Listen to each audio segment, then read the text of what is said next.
Listo.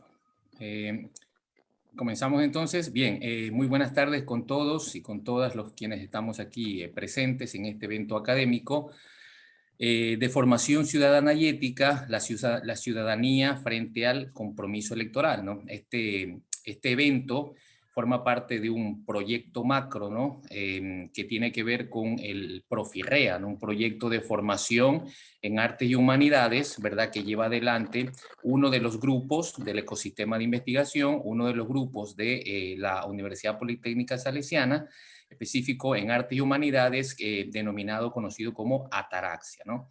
Entonces, les damos la bienvenida una vez más a todos, le damos la bienvenida a nuestros queridos panelistas, ¿verdad? Y también le damos la bienvenida al director nacional del área Razón y Fe, el doctor Víctor Isa Villasís, quien va a brindarles una bienvenida más amplia, ¿verdad? Y nos va a dar unas palabras. Adelante, Víctor, bienvenido. Gracias, Roberto. Para la Universidad Politécnica Salesiana es un honor estar haciendo estos eventos que ayudan y aportan significativamente a la transformación humana. Y qué mejor a través de la ciudadanía. Este evento de formación, ciudadanía y ética va ligado, va de la mano con lo que la universidad propone. Es por eso que a nivel nacional lo hemos abierto para que el público y en las fiestas de Don Bosco nos animemos a mirar la vida desde la óptica salesiana también. Porque realmente el buenos cristianos y los honrados ciudadanos se hacen en las aulas, pero se viven en la calle. Ahí es donde nosotros desarrollamos todo el ímpetu de los valores humanos. Agradezco muchísimo al doctor Camilo Gálvez desde Colombia. Muchas gracias. Es un honor tenerlo aquí entre nosotros. También al abogado Jimmy Ruiz, magíster, que va a hablar con nosotros de algo muy importante y especial. Realmente muy agradecido por aceptar esta invitación de la universidad.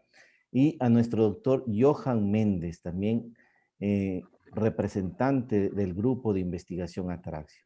A todos sean muy bienvenidos y disfruten, por favor, de esto que la universidad ha programado en las fiestas de Don Bosco.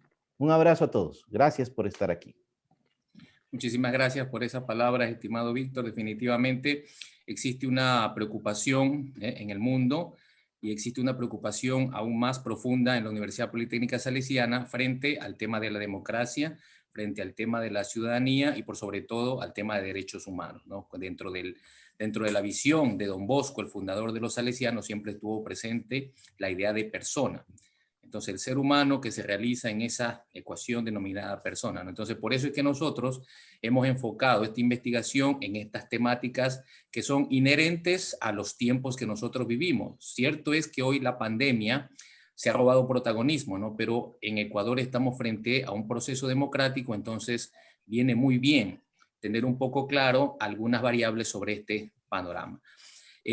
Procedo entonces, me permito presentar o mostrar, compartir pantalla presentando una diapositiva que está un poco con la estructura del evento, ¿verdad? Entonces ya el compañero Víctor Isa nos ha dado la bienvenida, presento un poco a los ponentes y las temáticas, luego al inicio antes de darle el espacio, mejor dicho, para que cada uno de los ponentes proceda a presentar su tema, daré una breve semblanza sobre ellos, ¿no?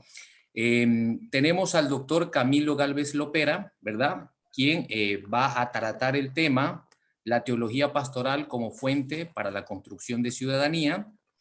Tenemos también al doctor Johan Méndez Reyes, cuyo tema será la universidad como constructora de ciudadanía intercultural y descolonizadora. Y finalmente tenemos al magíster en Derecho, Jimmy Ruiz Engracia, cuyo tema será los derechos humanos como condición de ciudadanía. Entonces, ese es el orden en que vendrán las ponencias, ¿de acuerdo? Bien, entonces, sin más, le doy paso al doctor Camilo Gálvez. Primero, una breve semblanza. El doctor Camilo Gálvez, filósofo, teólogo y licenciado en educación religiosa, realizó su maestría en filosofía con énfasis en historia y psicología de las masas y el doctorado en filosofía con énfasis en pedagogía y procesos de transformación en la persona humana. Ha evidenciado capacidades en docencia y administración en diferentes ámbitos de educación media y universitaria ejerciendo como rector de instituciones educativas y como coordinador de posgrados en la Facultad de Filosofía, Teología y Humanidades de la Universidad Pontificia Bolivariana los últimos 3 años en Medellín, Colombia. Cuenta con más de 15 años de experiencia en el sector educativo y de promoción humana, lo que le ha permitido cualificarse en el manejo de procesos de calidad y transformación curricular.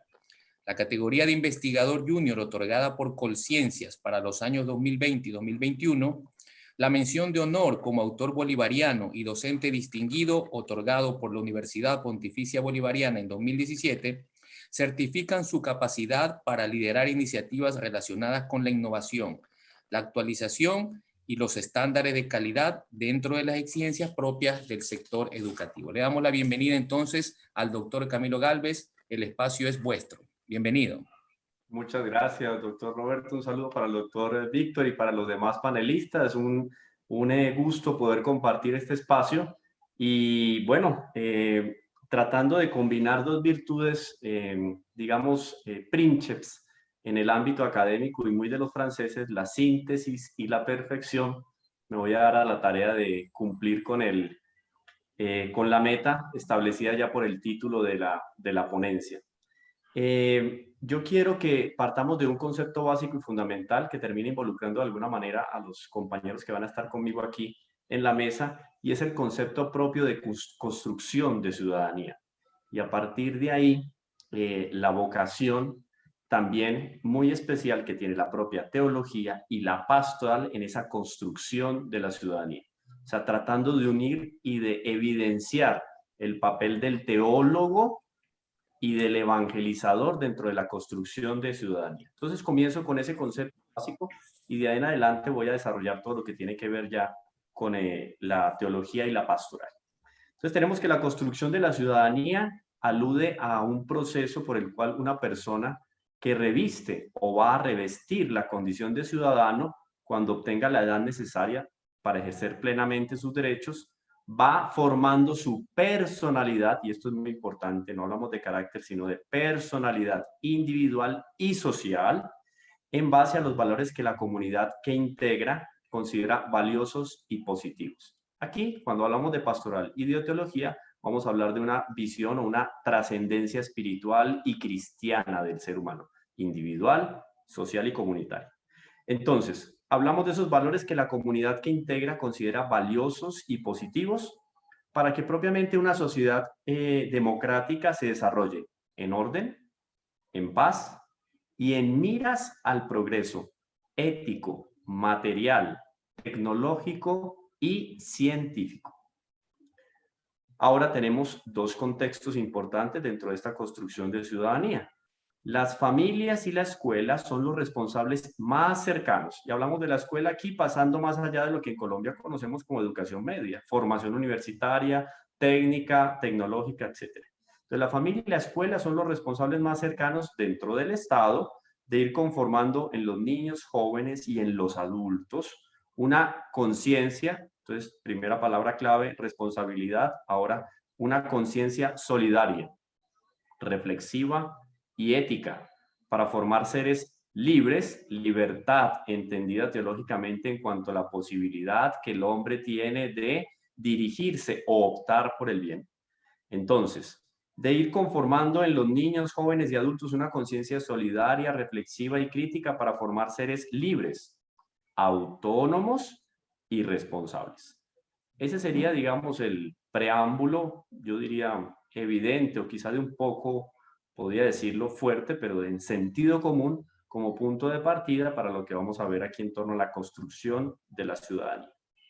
Bueno, ahora tengo un elemento que me parece muy importante también para acompañar este punto de partida y presentación de la temática, que es conversar al respecto de lo práctico de la teología y las teologías prácticas. Y aquí empieza ya a mostrarse en el panorama lo que tiene que ver con la pastoral, el ejercicio de la pastoral, el hombre pastoral. La primera constatación importante a ser hecha en lo referente a la teología práctica es respecto a la terminología que la identifica. Eso es muy importante. Conceptos, referencias, puntos de mira. Por un lado, se recurre a dos vocablos y normalmente los identificamos como sinónimos, práctica y pastoral como sinónimos. Es el caso, por ejemplo, del uso de práctica como sinónimo de pastoral en las teologías prácticas surgidas en el medio protestante, por ejemplo. En el caso también del uso de pastoral como sinónimo de práctica, ya en las teologías pastorales surgidas en el medio católico, a partir de Rautentrausch y presentes en muchos manuales producidos en la línea del Concilio Vaticano II, como el de Floristan, Casiano Floristan, y el de Midali, el de Mario Midali. Por otro lado, hay una tendencia, y a esto hay que ponerle mucho cuidado, a sustituir el término práctica por pastoral y viceversa.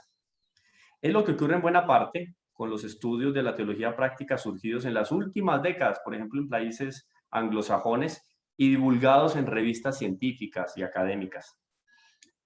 Opción inversa es la del teólogo, por ejemplo, el teólogo brasileño Brighenti, ascendencia italiana, que tiende él, ya por otro lado, a sustituir el término práctica por el término pastoral. Los términos práctica y pastoral ciertamente no son sinónimos, como lo muestran las tendencias más recientes anteriormente señaladas. Esas opciones indican, sin embargo, que ese campo del saber está todavía en plena construcción, a pesar de haber nacido ya hace siglos. Ahora nosotros en este ambiente donde estamos construyendo una serie de conceptos y dando unos caminos o unas rutas para construir ciudadanía, y quiénes son los responsables de construir ciudadanía, es importante saber que el término práctica está relacionado con una dimensión fundamental del ser humano, praxis, el quehacer. Está relacionado con una dimensión fundamental, el actuar, que no tiene originariamente un significado ni religioso ni eclesial. En cuanto al término pastoral, tiene su origen en aspectos del actuar cristiano, remitiéndonos de inmediato al cristianismo y a las acciones de sus distintas denominaciones confesionales.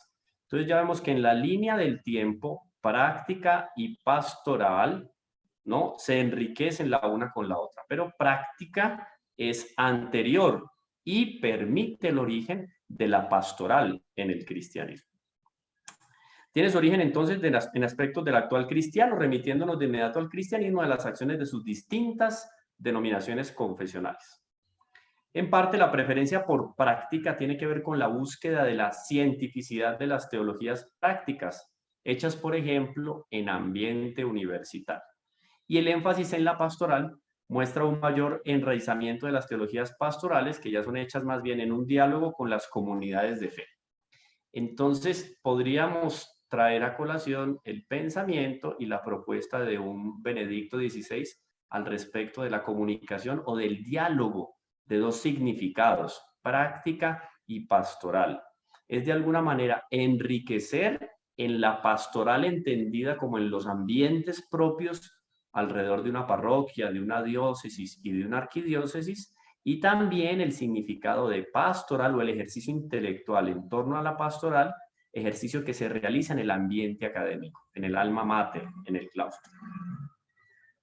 Ahora bien, más allá de esa indecisión terminológica, se constatan todavía en el quehacer teológico diferentes sentidos dados a los términos práctica y pastoral.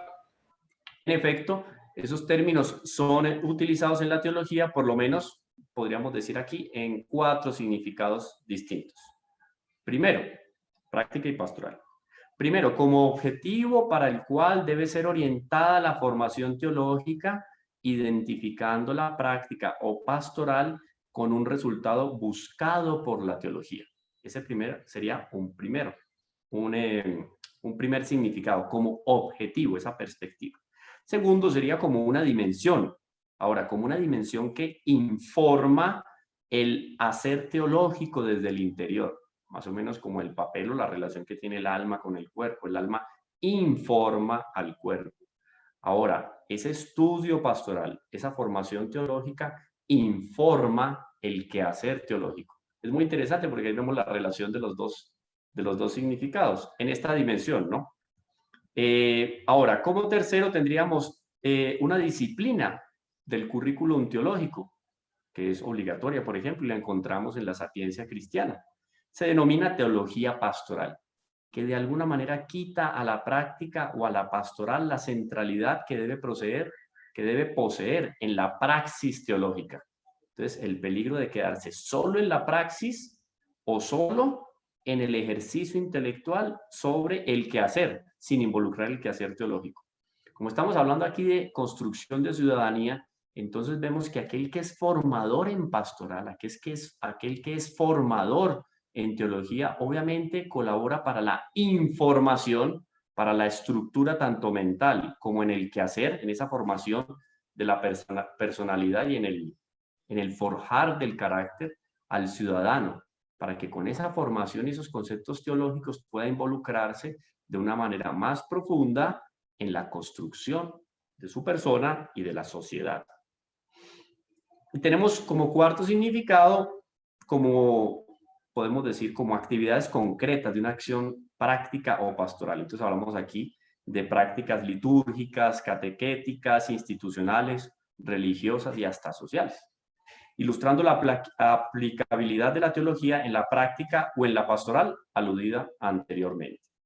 Retomando entonces un significado de pastoral y este quehacer también en la línea de objetivo, después de dimensión, después de una disciplina simplemente del currículum y como cuarto de una actividad concreta.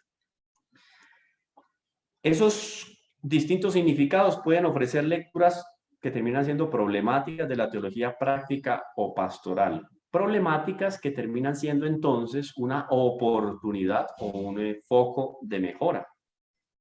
Y le quitan la importancia que tiene tanto en el mundo eclesiástico como en el mundo universitario. Si dividimos, si producimos esa ruptura entre el quehacer y el ejercicio intelectual. Esos distintos significados entonces llegan hasta esta dimensión. Frente a ello, algunos teólogos van a pensar entonces que la teología práctica o pastoral necesita todavía ser definida y legitimada. Ellos recusan, por ejemplo, su reducción al estatus de teología aplicada. No es solo eso, no está en un índice o en un apéndice de un currículum. Esta reducción está presente en las teologías prácticas o pastorales desde la segunda mitad del siglo XX y hace que la práctica o pastoral sea segunda o secundaria en relación con la teología, ya que es vista solo como transmisión de un saber hacer. Y esto es un peligro, porque entonces esa pastoral, ese quehacer teológico, se queda simplemente como una técnica, se reduce y no tiene ese amplio significado de dimensión intelectual y también del quehacer.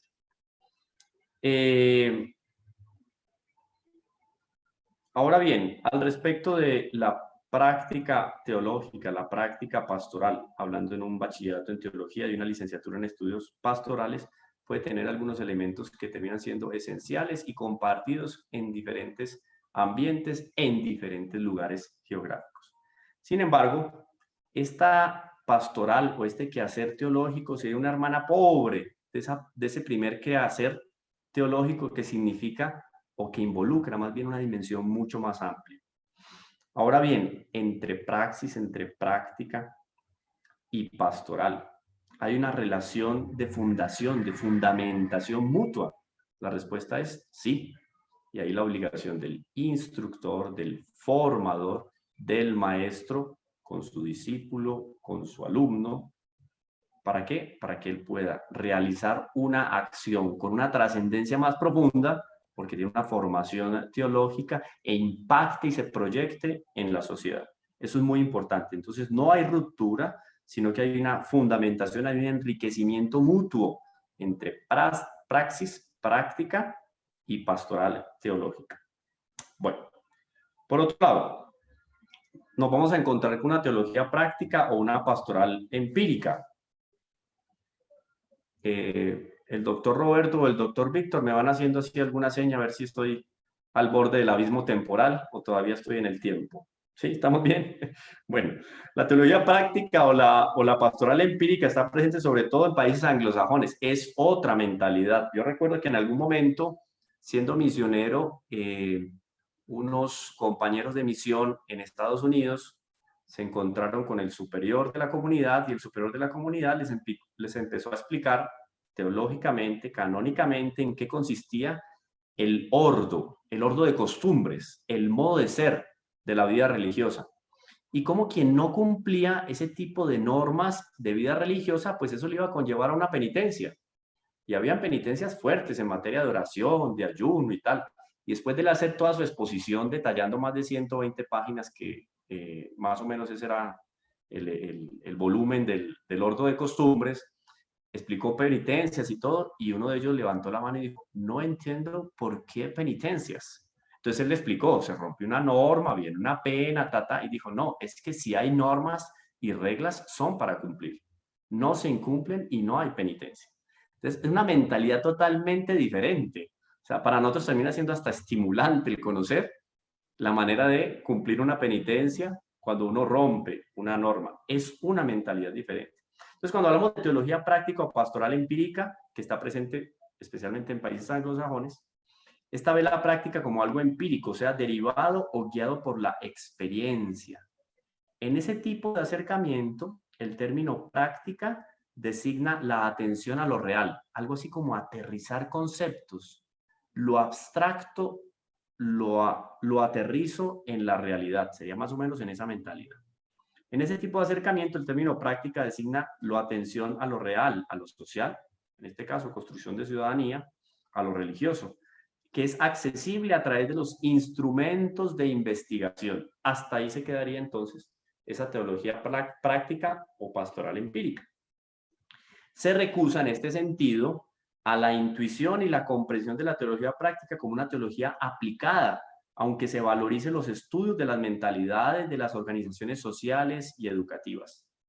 La fe, dos elementos, fe y el dato cristiano, también forman parte de la investigación que se realiza de modo interdisciplinar y en vistas de una acción, pero no es lo único. El quehacer no se reduce a un quehacer científico.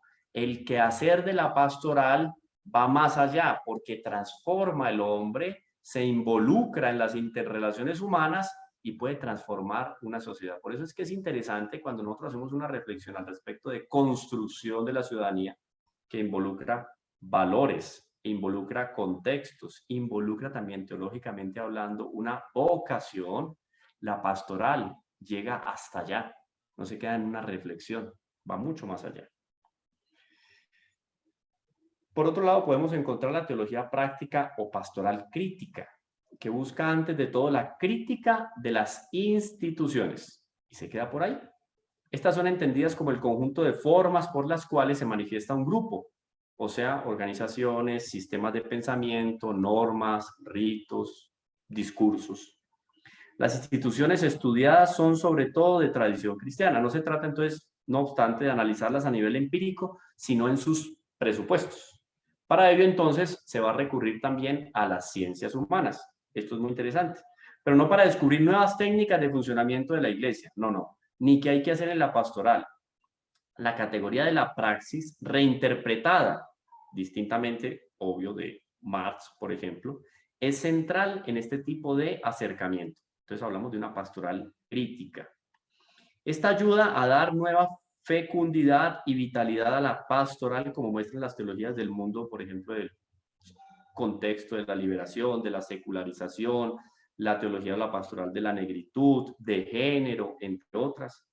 Esa perspectiva ha desinstalado a la teología, mostrándole que solo puede cumplir bien su misión si se hace inteligencia de la relación entre iglesia y sociedad. Entonces, algo que se predicó mucho inicios del siglo XX, finales del siglo XIX.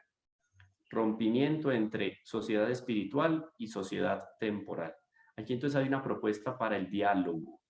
Esa teología, esa pastoral que lleva a construir ciudadanía, debe propiciar un diálogo armónico entre la esfera temporal y la esfera espiritual, o sea, iglesia y Estado, digamos, en nuestro ámbito cristiano. Y voy ya en la segunda parte porque veo que el tiempo va corriendo.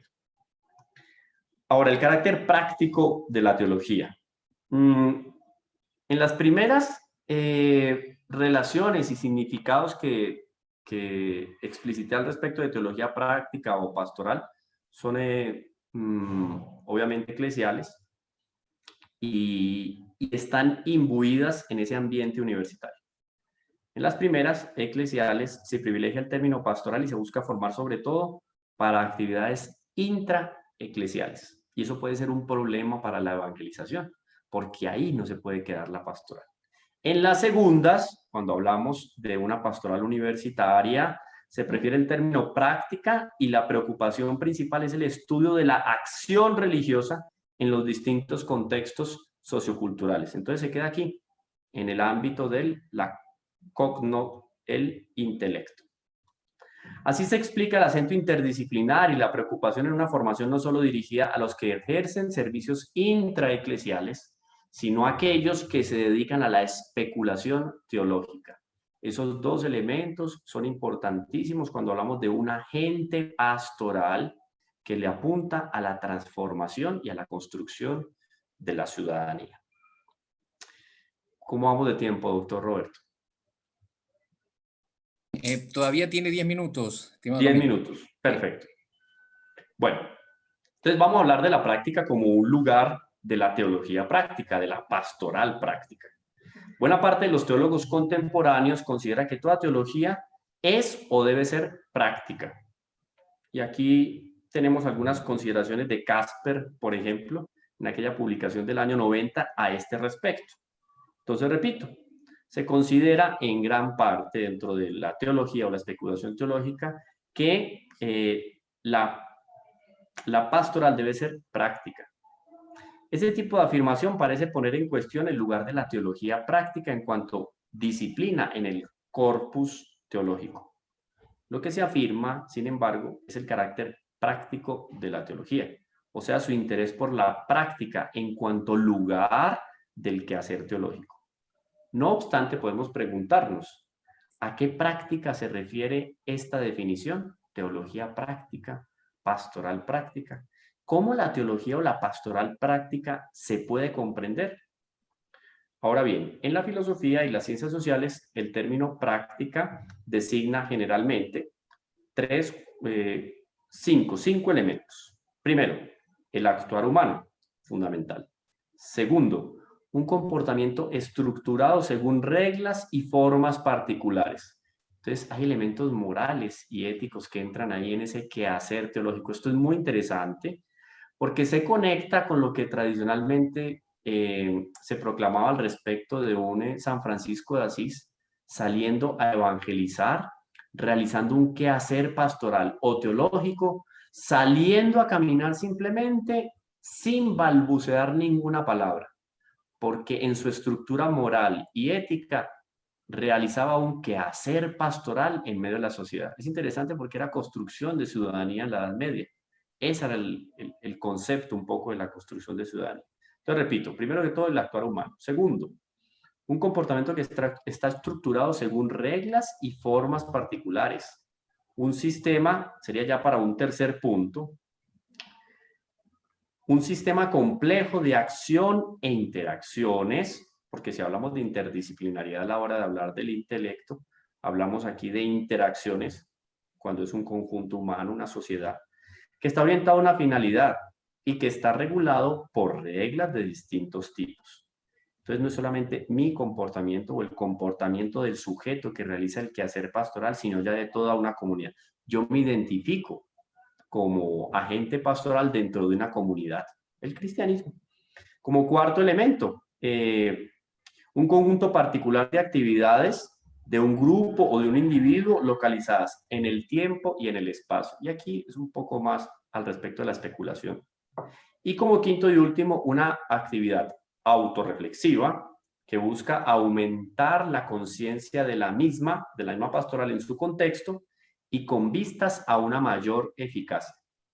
Pero es interesante porque este término práctica en las ciencias sociales, ya desde el punto de vista filosófico, nos va a enriquecer los elementos necesarios para estructurar la formación de un agente pastoral y dónde colocar la vocación propiamente de ese agente pastoral. Además de estos significados, 5 como para resumir, el término práctica posee una historia y es objeto de lecturas distintas que deben ser consideradas si se toma en cuenta dicho término para ser pensado en teología. Por ejemplo, en la antigüedad griega, el verbo prazo significaba yo actúo, yo hago, una actividad, yo realizo algo. Y la praxis se refería a casi todas las actividades. Especialmente, y esto es muy interesante, por eso entonces yo quise buscar la comunión aquí entre praxis, teología y construcción de la ciudadanía. Porque cuando en el ambiente griego se hablaba de praxis, se refería a casi todas las actividades, especialmente las de carácter público, o sea, las de mayor responsabilidad. Estaban, sin embargo, en el ambiente griego, estaban excluidas las actividades corporales que eran reservadas a los esclavos, para los cuales se usaba el término poiesis, ¿no? Conocido. En ese contexto, entonces, Aristóteles hizo de la praxis uno de los tres modos fundamentales del conocimiento, al lado de la poiesis y la teoría. Praxis, poiesis y teoría. Ahora bien, siglo XIX, siglo XX, la tradición marxista distingue entre práctica y praxis. La práctica es entendida como transformación efectuada por un trabajo humano determinado con un sentido más bien cercano al de la poiesis aristotélica. La praxis posee un carácter reflexivo, crítico, que le da la capacidad de construir la historia. Ahora, por ejemplo, en el ambiente de la teología de la liberación, varios teólogos de la teología de la liberación, cercanos a esa tradición marxista, van a pensar en correlación crítica y dialéctica entre la teoría y la praxis, otorgándole a la praxis cristiana un carácter liberador y profético en el seno de la historia y de la sociedad. Y esto no está lejano de la realidad, pero termina de alguna manera siendo un poco sesgado, porque no es solo estos elementos que puede, digamos, bajo esta perspectiva de la teología de la liberación, resaltarse, ese carácter liberador y profético dentro de la historia y de la sociedad, sino también, porque es que no va solo hacia afuera, va hacia el interior. Y eso es muy importante a la hora de hablar de un quehacer teológico. Bueno, paso a Paul Ricoeur, que tenía algunos elementos acá, pero veo que el tiempo no nos va a dar mucho, así que voy para adelante para terminar con unos apuntes de Tocqueville muy interesantes. La primera pregunta de la práctica tiene que ver con la vida. Y esto es muy interesante. Ya vemos que tiene una proyección en mi formación intra, extra, ad intra, ad extra. La primera pregunta de la práctica tiene que ver con la vida. Práctica de la pastoral, práctica de la teología, tiene que ver con la vida, que necesita de la dimensión económica. Cuando hablamos de construcción de ciudadanía, es importantísimo. Hablamos de comer, beber, vestirse, etcétera, como una de sus dimensiones constitutivas. En el Evangelio de Mateo, Mateo 25, 35, hay una práctica asociada con esta dimensión que se explicita en términos de salvación y dice: tuve hambre y me diste de comer, sediento y me diste de beber, estuve desnudo y me vestisteis. Lo que ahí es dicho es singular, está en singular, se puede expresar colectivamente. Es decir, la salvación concierne a la economía en la complejidad de la producción y el consumo de bienes y servicios, y en la manera de cómo se comparte para que todos y cada uno vivan bien. Es interesante, este sería uno de los tantos conductos reguladores y comunicantes entre teología práctica, práctica pastoral y construcción o transformación de la sociedad. Por ello, y es importante, la práctica teológica, la práctica pastoral no puede ignorar la dimensión económica, pues en ella se juega la vida y la supervivencia de todos y cada uno de los hermanos de Jesús, los hijos de Dios. El problema de la fraternidad universal, que tiene connotaciones religiosas y políticas, es también un problema económico y se traduce como una cuestión de pan compartido en el lenguaje evangélico. En los evangelios este asunto es fundamental, como lo demuestran algunos episodios, digamos, básicos: Marcos en el capítulo 6, versículo 30, Mateo en el 14, 13, Lucas en el 9, 10 y Juan en el capítulo 6, versículo 1. Antes de ser un tema eucarístico, se trata de un tema económico y permanece tal incluso cuando se hace eucarístico. Interesante, Eucaristía, comunión, compartir, praxis teológica, praxis pastoral. Esto significa, esto es muy importante y con esto voy terminando, esto significa que no es posible dar cuenta de la fe y de la práctica cristiana sin integrar a la práctica del compartir simbólico del pan eucarístico la práctica concreta de pan económico. Una visión mucho más amplia, pero con un origen cristiano. Las primeras comunidades cristianas que llevaban a la celebración eucarística pan para ser compartido con los más pobres, ya habían entendido este elemento, estaba implícito esa construcción de ciudadanía en llevarle el amor de Dios al otro. Con el tiempo, todo esto ya se va a expresar más bien en unos términos de justicia, tanto en el ámbito especulativo como en el práctico. Habría unos elementos aquí que daría para hablar mucho cuando hablamos de esta cuestión económica, de este pan compartido. También daría lugar más adelante a la codicia, alguna reflexión sobre los conflictos y las guerras, ante los cuales, esto es muy importante, la gente de pastoral tiene que resistir con la práctica del pan compartido y la práctica de la justicia. Y termino con este comentario de Tocqueville. Esto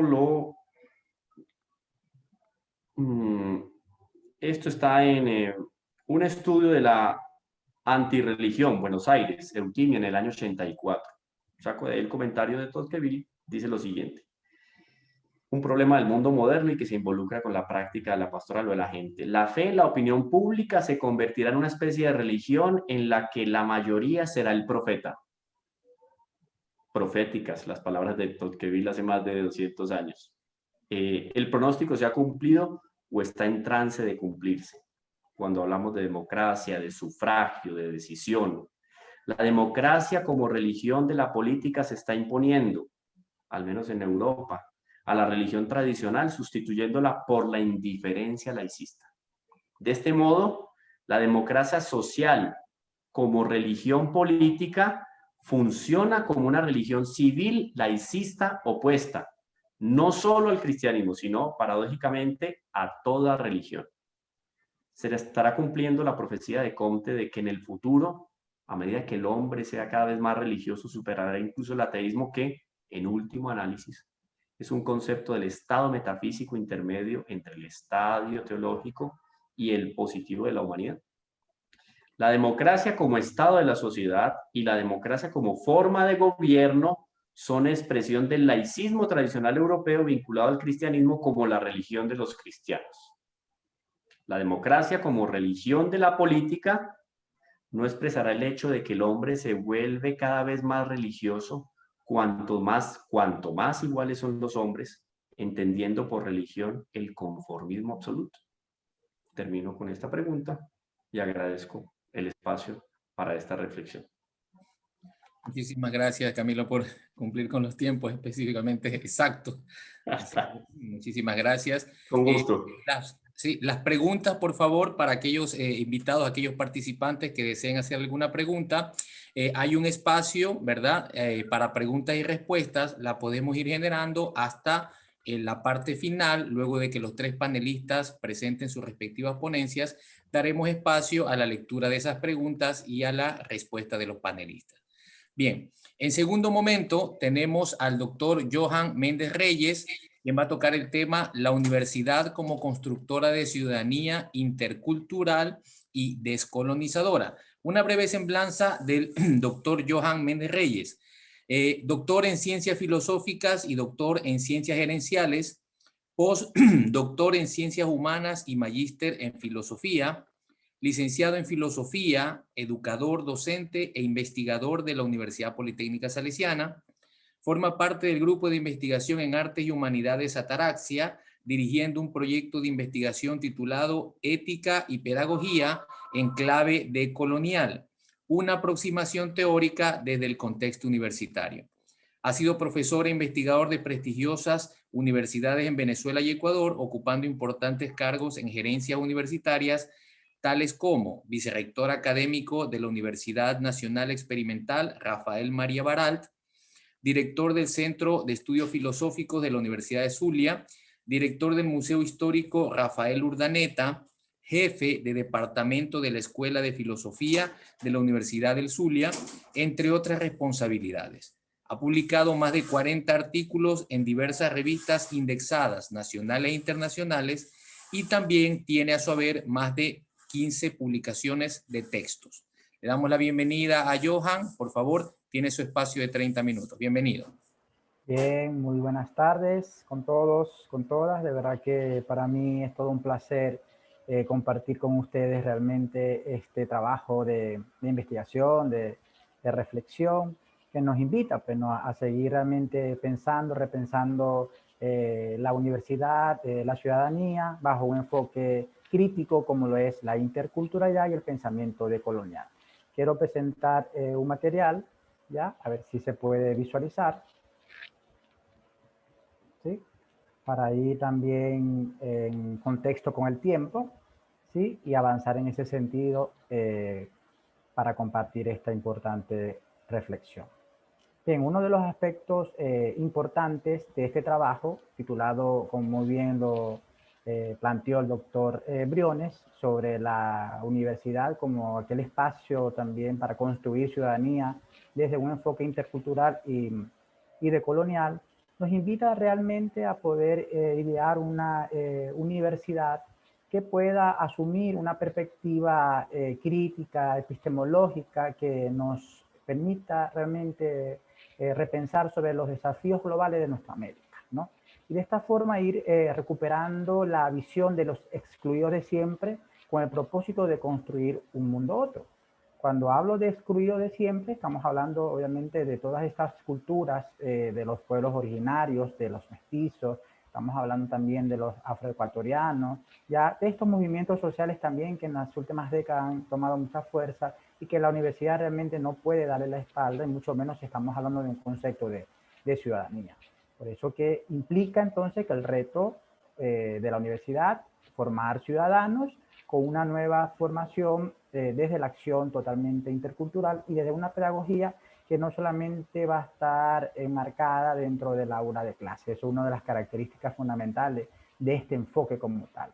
Por ende, que hablar de ciudadanía y universidad implica también pensar realmente el reencuentro con el otro desde su propio contexto. Es decir, es un rol donde la educación en valores democráticos es fundamental dentro de este marco de acciones del ciudadano. Pensar la universidad para crear conciencia ciudadana en clave intercultural y decolonial es uno de los grandes desafíos que se presentan en la actualidad. Por lo que obviamente se debe interactuar realmente de esas múltiples voces, pues, que se conjugan entre sí para poder dirimir sus diferencias y desde ese enfoque buscar esos espacios, esas grietas de las que habla Caterina Walsh, para poder construir modos otros, modos donde realmente se hace posible no solo la resistencia, se hace posible la sobrevivencia, se hace posible el repensar, se hace posible realmente el vivir desde otra perspectiva que no necesariamente es la lógica que se impulsa desde una perspectiva meramente eurocéntrica o occidental, sobre todo enmarcado desde la racionalidad moderna. Estos aspectos permiten pensar entonces en una educación universitaria intercultural como aquella que intenta o trasciende la pedagogía tradicional, en la cual aún se encuentra anclada nuestra educación. Por más transformación que de manera legal o normativa la misma tiene, las prácticas de muchas de las comunidades universitarias siguen ciertamente ancladas bajo una visión totalmente parcelada, como también lo cuestiona Edgar Morin. Se construye entonces allí una educación o la necesidad de una educación mayéutica, dialógica, donde realmente se genere esa interrelación desde estas perspectivas occidentales y no occidentales. De esta forma poder proponer una práctica que permita superar el dominio de la colonialidad eurocéntrica y apostar realmente por una decolonización mucho más pedagógica y epistémica en ese sentido. Es decir, hay que plantear, descentrar la pedagogía de todo centro hegemónico de poder y saber, es decir, reconocer que estas multiplicidades de voces también son tan válidas e importantes como las mismas reflexiones filosóficas que se gestan desde Grecia o que se han gestado desde Francia o de cualquier otra cultura que también son de vital importancia. Por ende, se renuncia a toda postura reduccionista y propicia realmente la interpretación de esas multiplicidades de voces que de cierta forma plantean siempre un anhelo no solo de inclusión, sino de respeto, de equidad, de reconocimiento, de justicia, entre otros elementos que estas resistencias se han establecido no en el siglo XXI, sino durante siglos además. Una pedagogía intercultural apunta sin lugar a duda también a esta reflexión decolonial desde la universidad, donde esa diferencia colonial sigue claramente marcada y por ende impulsar una ontología, axiología o epistemología de esta perspectiva ayudará muchísimo en clave de colonial a formar ese nuevo ciudadano en perspectiva intersubjetiva. Es decir, aquí el diálogo juega un papel fundamental para poder construir un pensamiento otro. Es decir, el otro es visto no como un inferior, no como una cultura que ya ha sido superada. El otro es reconocido tal cual como debo ser reconocido yo. Un respeto totalmente de identidad, inclusive de cultura e incluso de posición ante la ciudadanía. Porque si bien es cierto, la Constitución ecuatoriana aprobada desde el 2008 ha intentado impulsar un marco realmente inter y pluricultural, todavía en nuestra práctica, en nuestro imaginario, en nuestro ideario, estamos muy lejos de aceptar realmente esta responsabilidad y esta inclusión totalmente de todas las universidades e incluso del sistema educativo. Es por eso entonces que hablar de una pedagogía decolonial desde esta transformación política y social, donde los pueblos de Ayala, es decir, de los pueblos de nuestra América, permiten seguir pensando realmente en todas estas reflexiones que incluso desde el maestro brasileño Freire podemos encontrar sus antecedentes inmediatos, quien con sus reflexiones obviamente inspira un planteamiento bastante importante de una pedagogía del oprimido, una pedagogía de la esperanza, una pedagogía del amor o una pedagogía de la autonomía.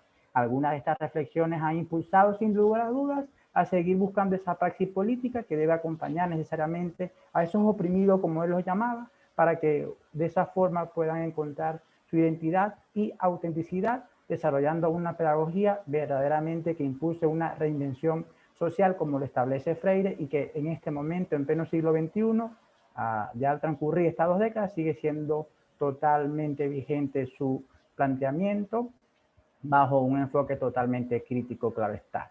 La pedagogía en Freire, por supuesto, es de carácter profundamente decolonial, en el sentido que la misma apunta a una educación para la liberación, desde un carácter utópico, desde este carácter esperanzador, desde este espacio dialéctico que él siempre impulsó. Para él realmente la pedagogía, la lucha incluso social, la lucha de clase, para él inicia desde el propio diálogo, donde obviamente aún los pueblos de América están en plenamente resistiendo e incluso en algunos casos sobreviviendo.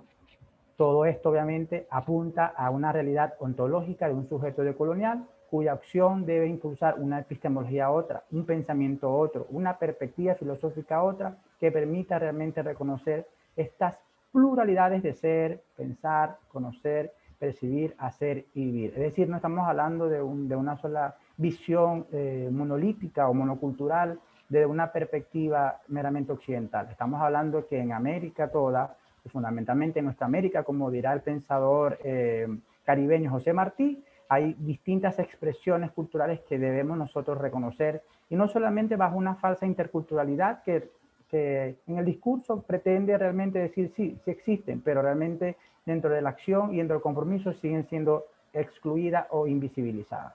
Es decir, aquí la vida importa, toda la vida, indistintamente de la cultura a la que permanezco, pero también la vida de los otros seres. Esto es un planteamiento muy importante desde la perspectiva decolonial. Es decir, se pasa de un paradigma totalmente antropocéntrico a un paradigma totalmente biocéntrico. El centro aquí también es la vida misma, no solamente, repito, la vida humana, nada más que incluso desde estas pretensiones eurocéntricas y modernas, desde la racionalidad o desde la lógica del mercado, han pretendido aniquilar ya no solamente la vida humana, sino la vida de los otros seres también que de cierta forma conviven con el humano. Y esto es un planteamiento muy importante dentro de esta perspectiva de impulsar un ciudadano crítico con estos otros valores, con estos otros principios, ¿no? Creemos en una universidad inclusive que no solamente forme a ciudadanos para ser profesionales, sino ciudadanos realmente con un compromiso social, un compromiso crítico, un compromiso realmente intercultural, que desde este marco decolonial pueda ciertamente aportar otros elementos importantes para la convivencia del mismo. Esta es una idea, una cita muy importante de Caterina Watts, filósofa, socióloga, que desde hace ya algún tiempo habita aquí en el Ecuador, en Quito, que ha profundizado algunos aspectos realmente desde su praxis y acompañamiento con los pueblos y movimientos indígenas, y ella cree convencida que estos otros modos de ser, de sentir, de expresarse, de vivir, se dan o se expresan en lo que ella llama bordes, fisuras y grietas. Es decir, si bien es cierto que estamos ante un sistema global, ante un sistema hegemónico, ante la colonialidad del poder, del saber, incluso hasta del ser, como el mismo Mignolo lo señala, ella considera que hay espacios todavía suficientes donde estos movimientos se mantienen de resistencia y de lucha, y allí poder impulsar realmente un proyecto desde abajo, como ella lo señala, para poder desarrollar un marco político social distinto u otro, que no solamente es necesario e impulsado por los líderes ni de izquierda ni de derecha, quienes controlan realmente los estados en la actualidad, y muchos caen tanto en populismo, corrupción u otros más aspectos que a la larga van en contra de la esencia misma humana.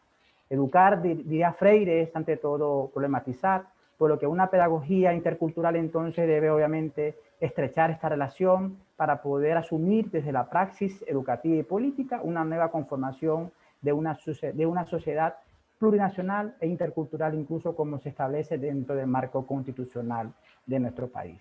Es decir, es un proyecto epistémico y político que apunta a una reconstrucción sociopolítica en las relaciones del ser y del poder, que de otra forma promueve un nuevo orden geopolítico. Pensar entonces desde una pedagogía decolonial implica superar esta univocidad como se nos presenta realmente tanto el pensamiento occidental como los únicos válidos por excelencia, no solamente para poder justificar una teoría o justificar un concepto, sino incluso como válido y único para poder establecerse dentro de este marco disciplinar del cual muchos de nosotros nos hemos formado, y que muchas veces la mayoría de estas experiencias, de estas reflexiones las encontramos fuera de nuestro pensum de estudio. Creemos pertinente realmente impulsar una educación crítica, intercultural, decolonial, que apunte realmente a trabajar dentro de un marco inter y transdisciplinario, capaz realmente de reconocer la importancia y el valor de las otras disciplinas, pero también de las otras expresiones que no necesariamente militan con lo que la ciencia de la racionalidad occidental establece. Por lo que esta pedagogía asume el reto no solo de acompañar otros procesos que libran los pueblos indígenas, sino también de apropiarnos de su discurso, de su oralidad, de su acción, para entender su cosmovisión, su espiritualidad, su sabiduría, su lucha, sus anhelos, su autodeterminación. Pensar entonces desde este otro proyecto es hacerlo desde una perspectiva ontológica y epistemológica, en un marco de pedagogía, otra, como muy bien lo señala esta tradición importante de la decolonialidad. Pedagogía otras, repito, que no se da necesariamente dentro del aula de clase. Estas pedagogías se dan fuera de ellas, son dialécticas, son dialógicas, son intersubjetivas, son interculturales. Por tanto, todas ellas apuntan a lo multitrans e interdisciplinaridad, aspectos importantes de la misma para poder reconocer realmente su valioso y profundo discurso, que más que concepto se expresa en acción. Pedagogía en ese sentido es una praxis y un proceso productivo, es una metodología intersubjetiva que reconoce la historicidad y la resistencia de los sujetos en cada uno de sus contextos. Hablamos de todas esas experiencias que se dan en el sur de América, parecidas a las que se dan en el sur de África, en el sur de Asia. Es decir, aquí la relación sur-sur es muy importante, y esta geopolítica hay que establecerla también en un marco totalmente decolonial. Por ende, esta perspectiva, como la autora Walsh establece, es más un verbo que un sustantivo, en el sentido que es acción, que es expresión, que es metodología y epistemología, que implica algunas estrategias que permite develar y edificar este mundo otro de resistencia, insurgencia y autoafirmación. Por lo que obviamente ya va a ir develando un poco nuestra forma de ser y ahí su carácter ontológico, o funda estas bases para organizar otra perspectiva y otra visión del mundo, y allí obviamente su profunda visión epistemológica.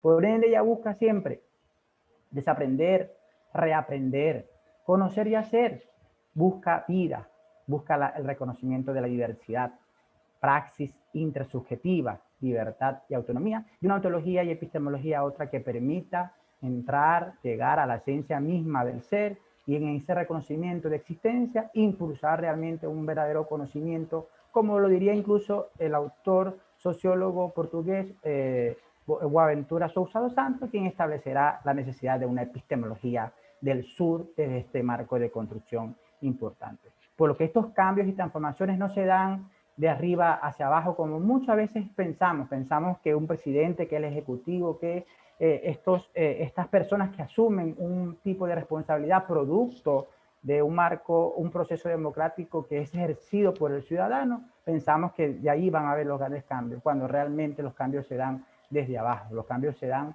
cuando exigimos nuestros derechos que están amparados en esas constituciones, cuando establecemos verdaderos diálogos y verdaderos procesos interculturales, donde podamos realmente contribuir a generar incluso, como lo dice este planteamiento, nuevas fisuras, nuevos espacios, nuevas grietas para poder impulsar otros proyectos, otras perspectivas, convivir ya desde otro marco realmente sociopolítico, socioeconómico, inclusive no necesariamente hay que vivir desde una sola perspectiva como tal. Pensar y repensar desde esta praxis, entonces, implica ir reconociendo estas nuevas formas de construcción a nivel metodológico y a nivel incluso de acción y de propia vida.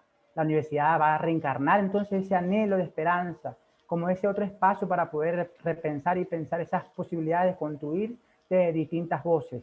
Lo que yo he venido manifestando es construir una arquitectónica pedagógica que permita desaprender a pensar desde lo universal para poder reflexionar de la misma praxis de la periferia, probándome una categoría y un concepto del maestro Dussel.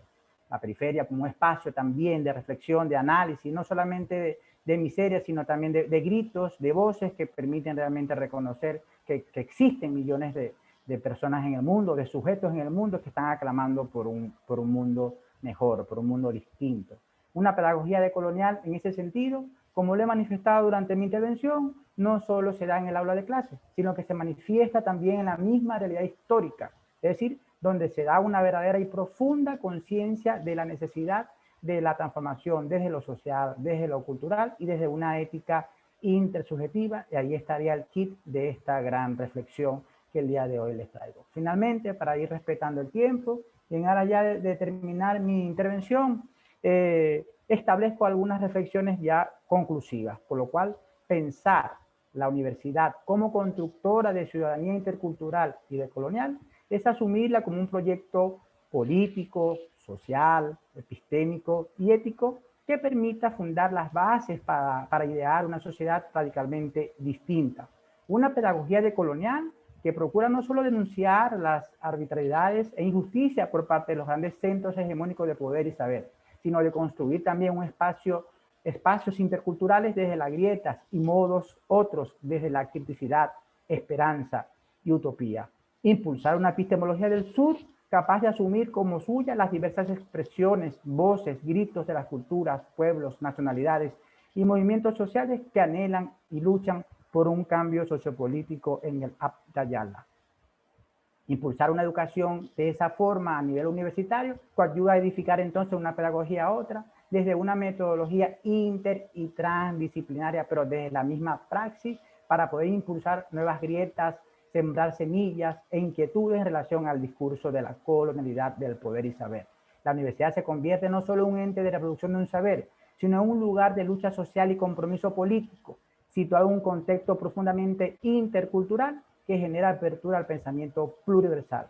Contribuye a la formación en ese sentido de un ciudadano inter y transdisciplinario, crítico, capaz de reaprender a pensar, sentir y actuar de lo decolonial.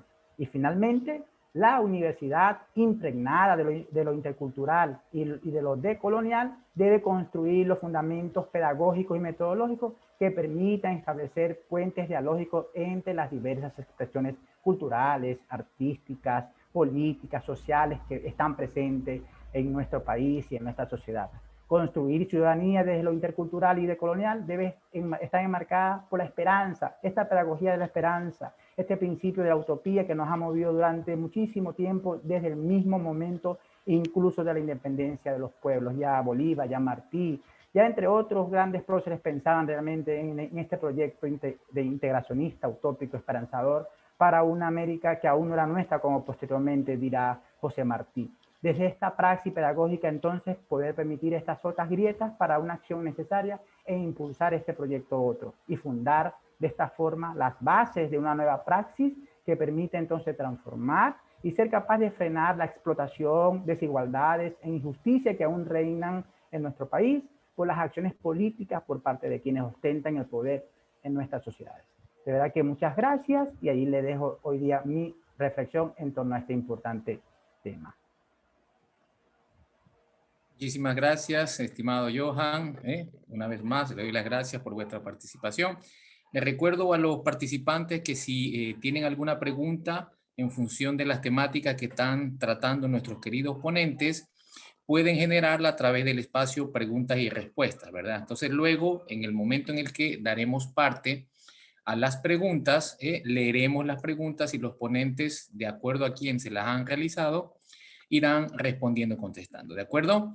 Bien, en un tercer momento tenemos al magíster abogado Jimmy Ruiz, quien va a tocar el tema o va a tratar el tema los derechos humanos como condición de ciudadanía.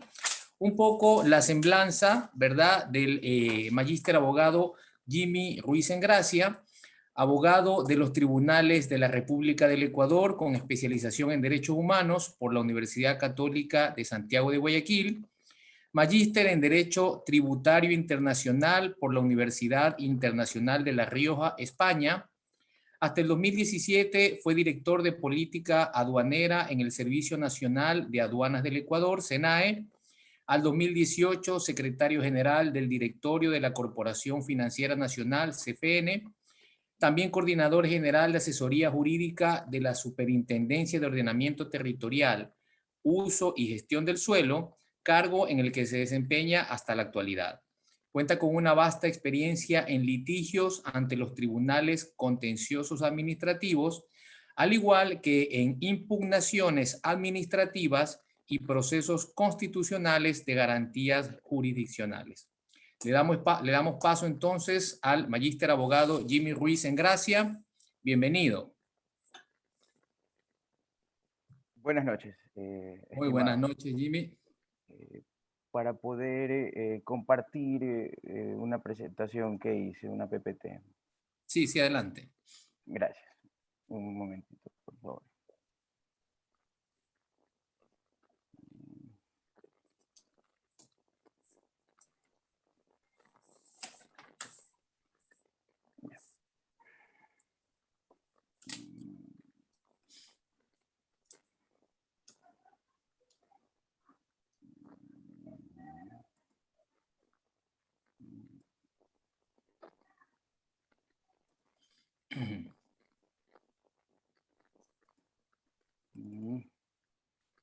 No se me permite más válida. Un segundito, por favor, doctor. Por supuesto. Damos un tiempo entonces para que el abogado, sí, efectivamente, ahí el compañero Víctor nos está recordando un poco las temáticas.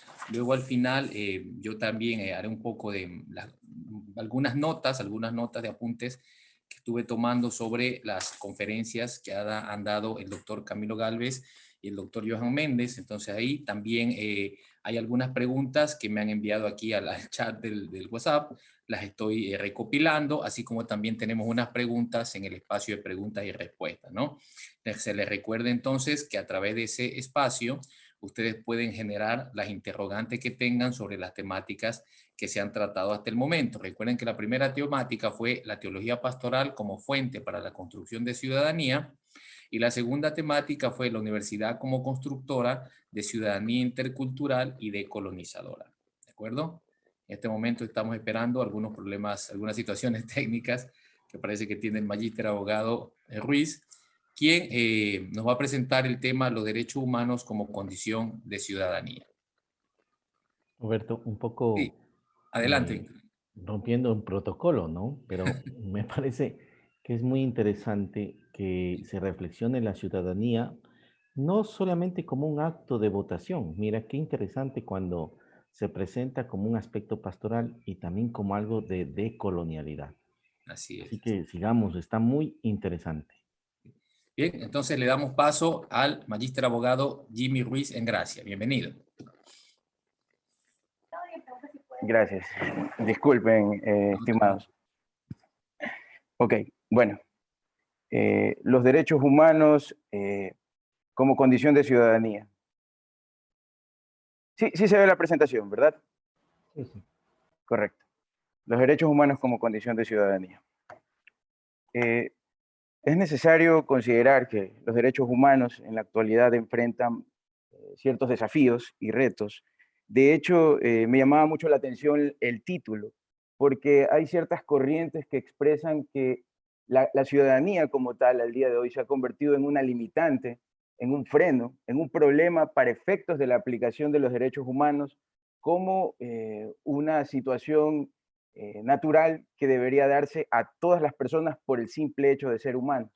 Sin embargo, y conforme vamos a ir desarrollando las temáticas, podremos entender de qué manera se ha creado esta limitación entre la visión de los derechos humanos universales y esta aparente contradicción o conflicto con las nociones de ciudadanía. Pero para poder entrar en eso tenemos que conversar de manera general, ¿no? Se han escrito cientos de tratados sobre lo que se considera derechos humanos y sobre lo que se considera ciudadanía como tal. Y para eso es necesario empezar considerando cuál fue la visión antecesora de Estado antes de que a finales del siglo XVIII empezaran estos movimientos revolucionarios a poder plantearse una visión de Estado diferente, en la cual el ciudadano participaba de manera activa. Antes de eso, la visión era la del absolutismo monárquico, una visión absolutamente sesgada en la cual el poder, el soberano, radicaba en la voluntad del rey, propiamente bajo el derecho divino de que esa autoridad venía dada por Dios. En esa época no existía división de poderes. Una sola persona creaba decretos, creaba reglas, creaba normas, luego las aplicaba en un caso específico, es decir, hacía de la función de juzgar, y también administraba el Estado, creaba impuestos, establecía exoneraciones. Entonces, dentro de toda esa administración general de lo que en esa época se consideraba el antiguo régimen o el absolutismo monárquico, tenemos estas tres funciones, ¿no? La función de crear normativa, la función de juzgar de acuerdo a esa normativa y el tema de la administración en general.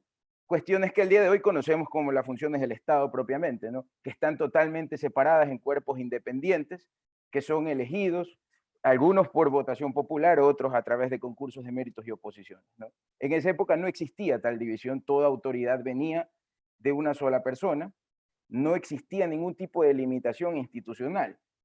Ellos solamente rendían cuentas en esa época a Dios y a nadie más. De hecho, aquí en esta lámina mostraba una frase interesante del discurso que da el rey Luis XV al Parlamento de París.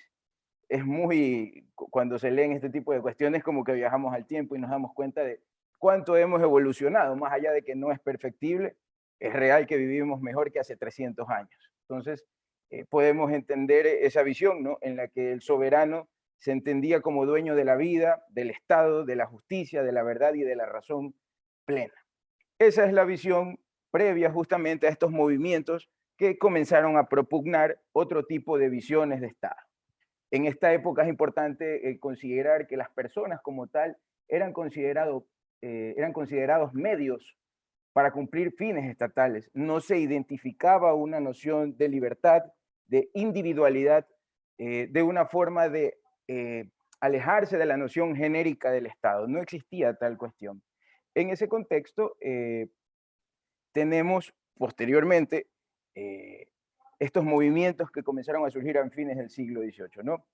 Y comenzamos a ver estos enunciados, a mi forma de ver, son geniales. De hecho, al día de hoy, por ejemplo, en la Constitución de los Estados Unidos, sigue habiendo un preámbulo general que hablaba de esta misma temática. Aquí podemos ver una parte del preámbulo que se dictó en la Declaración de los Derechos del Hombre y del Ciudadano, allá en 1791, cuando estaba terminando el proceso de la Revolución Francesa. Y vemos que en esa época se comenzó a hablar entonces de la existencia ya de derechos naturales, de una connotación, de una situación que trascendía lo que el Estado o la ley podría decir. Hablaba de la existencia de esta connotación, de esta dignidad de la persona. Esto nace con el Estado liberal, propiamente este nuevo régimen que cambia el paradigma totalmente, establece que ahora el Estado no es la voluntad del rey, sino que el Estado existe y el fin último de su existencia es la conservación de estos derechos inherentes a las personas. Es un cambio de paradigma categórico, total. Viene dado obviamente con una situación de conflicto previo. Efectivamente, las relaciones de poder nunca cambian de arriba hacia abajo, como lo manifestaba hace unos minutos el PhD Johan Méndez. Efectivamente, esto comenzó a realizar este ajuste, este cambio de paradigma. Aquí tengo también otra cita del régimen liberal en la Constitución de los Estados Unidos. También habla de esta visión evidente de la existencia de derechos inalienables, de derechos que están por encima inclusive de lo que establece la ley. En ese contexto, entonces, comenzamos a darnos cuenta y comienza un debate muy interesante sobre los derechos humanos. ¿Cuál es su fundamento? Su fundamento viene dado de un derecho natural, trascendental, divino, racionalista. ¿De dónde parten estas concepciones de que todos nacemos libres, de que deberíamos tener derecho a la vida, etcétera? Y se arma un debate de más o menos unos 180, 190 años relacionados al fundamento. ¿A cuál es el fundamento de estos derechos? ¿De dónde nace esta visión? Obviamente, la primera noción que se tuvo y la más acercada a la época en la que estamos refiriéndonos, el liberalismo, hablaba exclusivamente de un derecho natural, innato por el hecho de ser personas. Sin embargo, luego comenzaron a generarse cuestionamientos, precisamente por el hecho de qué sirve que yo crea que estos derechos son inalienables, son universales, pero si estoy en un país donde no están positivizados, es decir, que no existe una legislación que los proteja. Por ejemplo, la situación de los derechos humanos de las mujeres en el gobierno de Afganistán allá por los años 90, donde prácticamente no tenían ningún tipo de derechos, ni siquiera eran consideradas ciudadanos, donde hubo muchísimos tipos de atentados a los derechos humanos. Sí, podemos hablar de una concepción teórica de derechos trascendentales y universales para todos, pero si no existe esa positivización, si no existe esa regulación estatal, esa protección estatal, sencillamente no tendría ningún tipo de aplicación aterrizada que pueda ser ejecutable, que pueda ser de alguna manera exigible. Esa es la primera corriente de la del derecho natural, era denominada el justnaturalismo. Ellos eran los que hablaban de esta concepción que iba más allá inclusive de la connotación del Estado y de la ley y de lo que un territorio pudiese señalar.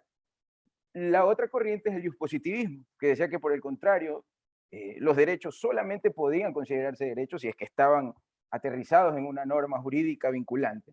Y bueno, y la tercera visión que de alguna manera comenzó a evolucionar con el tiempo después, es una connotación sobre una visión un poco más científica. A nivel sociológico y antropológico se comenzó a hablar de que, bueno, esto implica un desarrollo, una evolución humana, y que realmente lo que construye del derecho humano como tal es una ciencia, es una parte del derecho que no está construida, que es dinámica, que va afianzándose conforme pasan los siglos. De hecho, las propias ideas de los derechos humanos han ido modificándose. La Declaración de los Derechos Humanos después de la Revolución Francesa y después de la independencia norteamericana tenían una visión liberal en la que lo que se propugnaba siempre y únicamente eran los derechos de libertad de la persona, los derechos políticos de primera generación, la vida, la libertad, pero todavía no entraba el conglomerado de derechos de segunda generación, el derecho al trabajo, el derecho a la seguridad social, el derecho a tener un ambiente sano. Fueron derechos que posteriormente fueron desarrollándose en la normativa, precisamente por esta visión, esta tercera visión del derecho, en este contexto sociológico y antropológico, como una forma de apoyarse con otras ciencias, con otras áreas del saber que iban dándole connotación y significancia.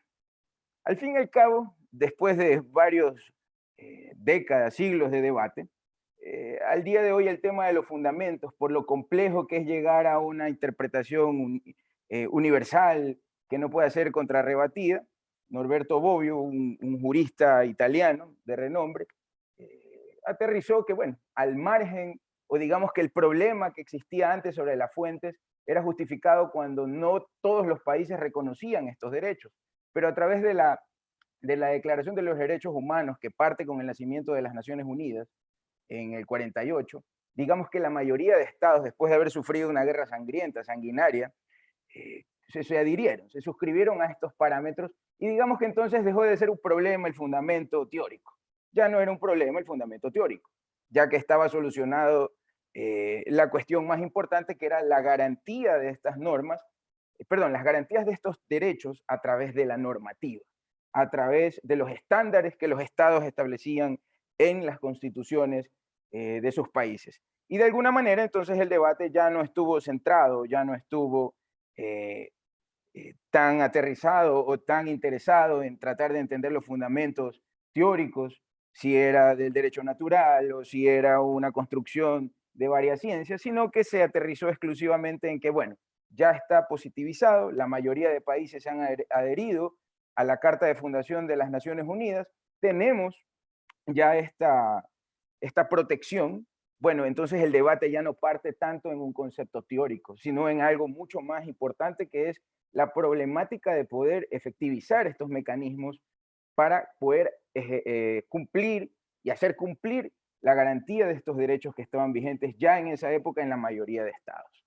Entonces, dentro de todas estas concepciones, como para poder aterrizar y cerrar el tema de lo que se considera derechos humanos de manera general, se consideran a los derechos humanos, al menos ya que esto es una ciencia social y varía muchísimo la visión doctrinaria en un caso y en otro, se consideran a los derechos humanos propiamente como, primero como derechos subjetivos. ¿Qué son derechos subjetivos? Una cosa es decir, el artículo 1 del Código Civil dice que entiéndase a la ley como la manifestación de la voluntad soberana que en la forma prescrita por la Constitución manda, prohíbe o permite. Esa es una definición del artículo 1 del Código Civil. Eso es derecho objetivo. El derecho subjetivo es cuando yo digo, yo tengo derecho a estudiar, yo tengo derecho a trabajar, Juanito tiene derecho a la salud. Es una visión subjetiva en la que la palabra derecho se transforma en una facultad, en una posibilidad, en un poder que una persona, en virtud del ordenamiento, puede exigir. Entonces, es un derecho subjetivo como tal, que está dado por el simple hecho de que la persona sea un ser humano. Basta que sea yo una persona para que yo esté amparado por estos derechos que están establecidos en estos instrumentos internacionales, ¿no? Y que reconoce, porque derechos subjetivos hay muchos, pero los derechos subjetivos intrínsecos a todos los seres humanos se relacionan exclusivamente con bienes que son socialmente reconocidos como básicos para la dignidad humana. Sobre esto también hay muchísima tela que cortar, sobre temas doctrinarios, dogmáticos, lo que sea, pero al margen de eso ya existe al día de hoy una categorización sobre derechos humanos de primera generación, los civiles y políticos, que son los más importantes, la integridad, la vida como tal, la libertad, los de segunda generación que ya se relacionan a temas socioeconómicos, a temas culturales, a temas económicos, el derecho al trabajo, el derecho a la seguridad social, que están recogidos en un montón de instrumentos internacionales, inclusive la misma Corte Interamericana de Derechos Humanos, con el Pacto de San José, que es, por ejemplo, el convenio, uno de los convenios con los cuales Ecuador se adscribe, y de hecho tiene jurisdicción en la Corte Interamericana sobre las decisiones o las acciones u omisiones que el Estado ecuatoriano ejecute, ¿no? Entonces, estos bienes, estos elementos básicos para la dignidad se entienden complementados dentro de este concepto, ¿no? Derechos subjetivos, intrínsecos al hecho de ser humano, y qué cosa se espera obtener, bienes primarios, socialmente reconocidos, como tal, relacionados a la dignidad de la persona. Y bueno, esto de que pueden ser morales o jurídicos se relacionan precisamente a que puedan ser reconocidos o no por el Estado, ya que si no están reconocidos por el Estado, se los consideraba anteriormente como un derecho moral, ya que puede considerarse como una situación moral, pero no jurídica, porque no es exigible. La diferencia entre moral o jurídico es si es que está garantizado o no. Por ejemplo, si yo quiero ser un pastor protestante en Corea del Norte, yo puedo decir que existe mi derecho subjetivo intrínseco por ser una persona humana a querer practicar el culto que a mí me da la gana. Pero el Estado, en el momento en que se entera de eso, lo que va a realizar es probablemente algún tipo de proceso judicial, alguna cadena perpetua. Entonces, ese tipo de derecho subjetivo, intrínseco a mi condición humana, es moral en Corea del Norte, porque no está establecida en la Constitución o en la Carta de Corea del Norte, en su régimen jurídico, este tipo de garantías. En cambio, sí se considera jurídico cuando el Estado propiamente lo señala así, ¿no? Esto que estoy mencionando es propiamente los elementos de lo que se considera derechos humanos ya en un contexto de estudio jurídico, ¿no? Un estudio, un análisis ya jurídico, lo de derecho subjetivo, ya lo conversamos, es un atributo del ser, por el simple hecho de su condición humana. Bienes primarios están establecidos ya en una categorización de derechos de primera, segundo y tercer orden. Bueno, moral o jurídico dependerá de si están reconocidos o no por el Estado.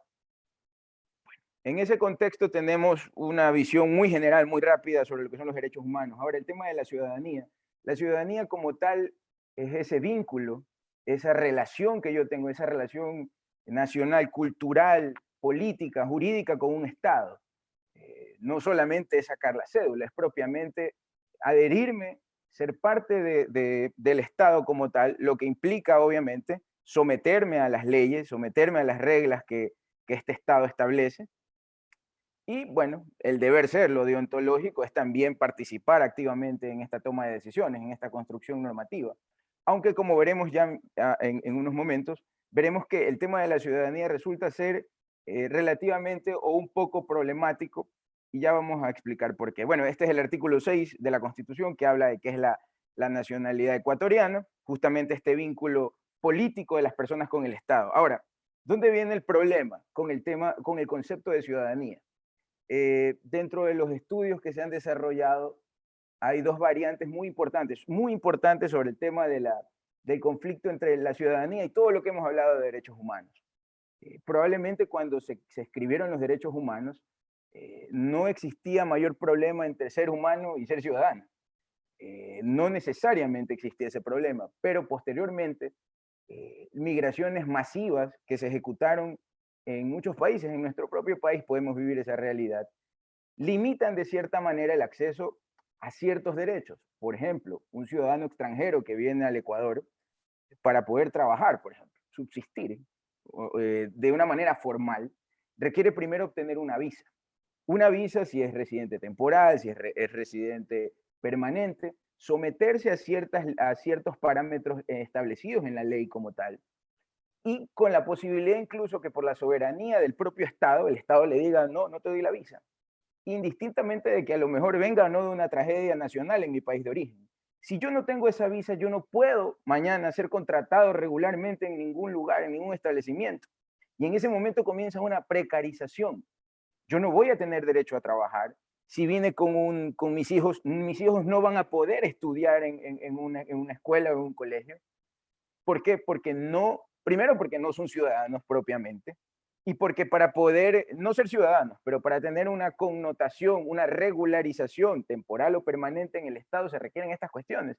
¿Y cómo puede suceder esto si estamos diciendo que los derechos humanos propiamente, al margen del tema de la ciudadanía, son universales y deberían ser aplicados de manera directa?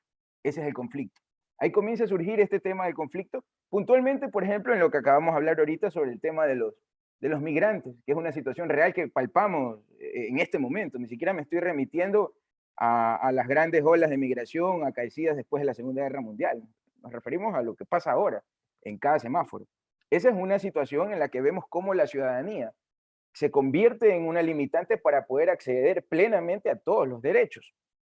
Y hay otras situaciones también, tal vez estas son un poco más sui generis y son de estudio fascinante en lo que son las ciencias del derecho, se relaciona propiamente con el tema de minorías étnicas, culturales que están dentro del Ecuador, pero que no pueden acceder a los derechos o al Estado ecuatoriano como tal por su propia condición de idiosincrasia. ¿A qué me refiero? Por ejemplo, hay una tesis de grado súper interesante del doctor Patricio Alvarado que hizo para la UES, donde analizaba este tema de las tribus no contactadas.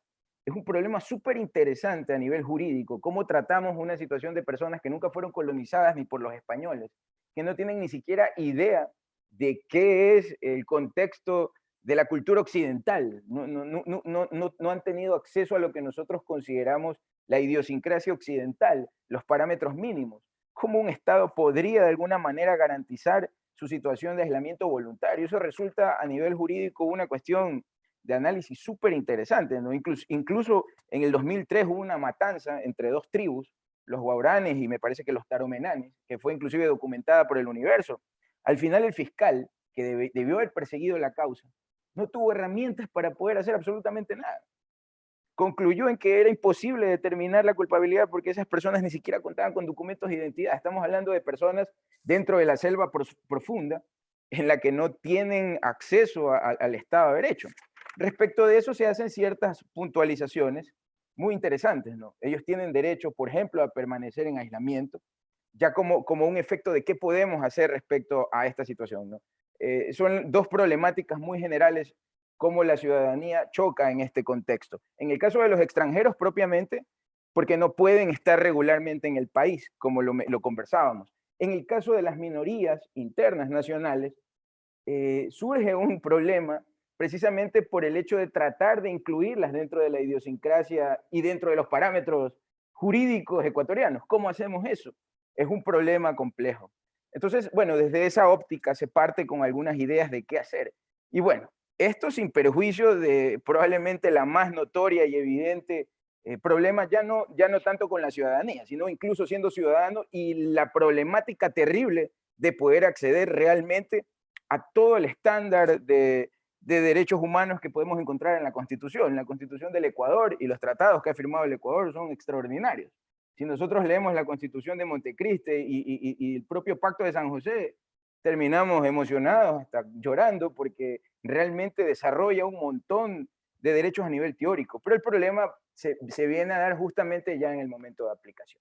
Ahora, dentro de toda a nivel sobre todo del enfoque jurídico, se han establecido ciertas ideas generales.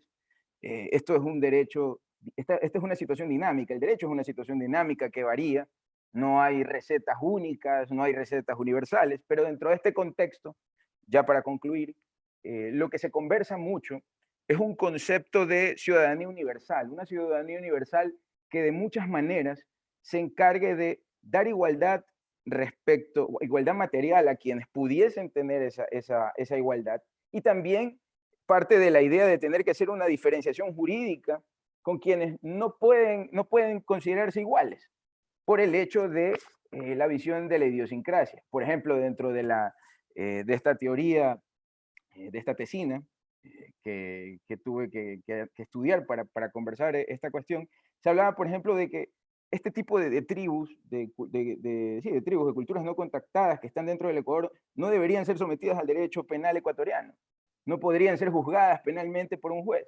¿Por qué? Porque si yo lo siento a alguien que ni siquiera habla español y que no entiende la cultura occidental, estaría cometiendo un crimen de lesa humanidad de querer aplicar el derecho positivo. Por ejemplo, es decir, que no sean imputables ni civil, ni penal, ni administrativamente, el derecho a permanecer en aislamiento, que eso implica que el Estado tenga que garantizar que todo el mundo se mantenga alejado de estas zonas, que no haya contacto, y probablemente lo más importante, el derecho a gozar de un medio ambiente sano. Ellos viven justamente en una situación territorial cercanía al parque Yasuní, y ahí el problema es total con madereros, con las petroleras.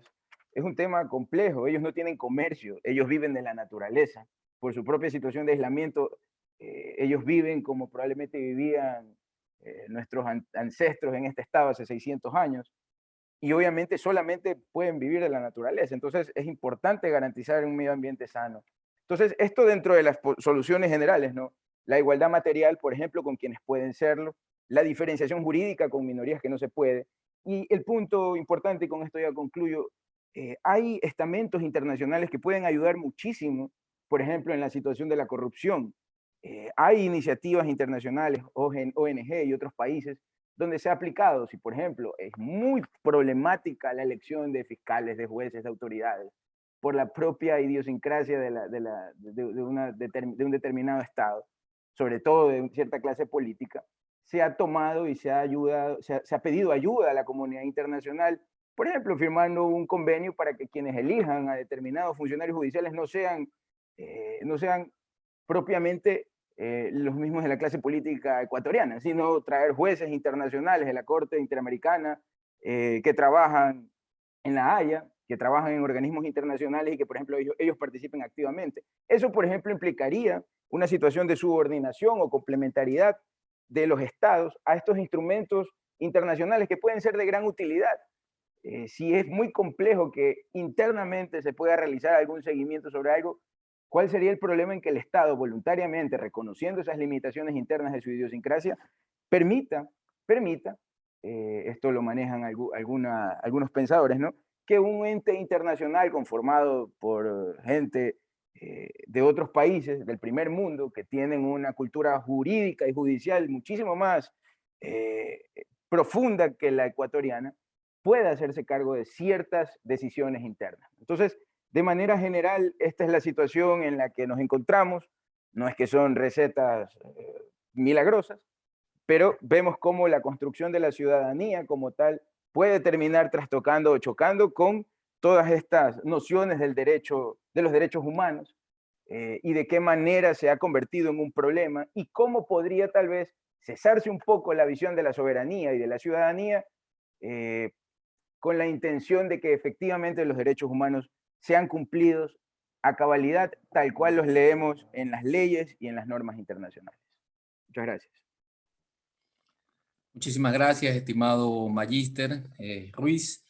Bien, agradecemos a todos los panelistas. Vamos a proceder un poco voy a presentar algunas ideas que tomé, de las cuales que tomé mientras los queridos ponentes presentaban sus intervenciones, un poco para refrescar las ideas, y posteriormente daremos espacio. Yo tengo ya aquí 4 preguntas en el chat, ¿verdad? En el espacio de preguntas y respuestas, y también tengo otras preguntas que me han hecho llegar a través del WhatsApp, ¿no?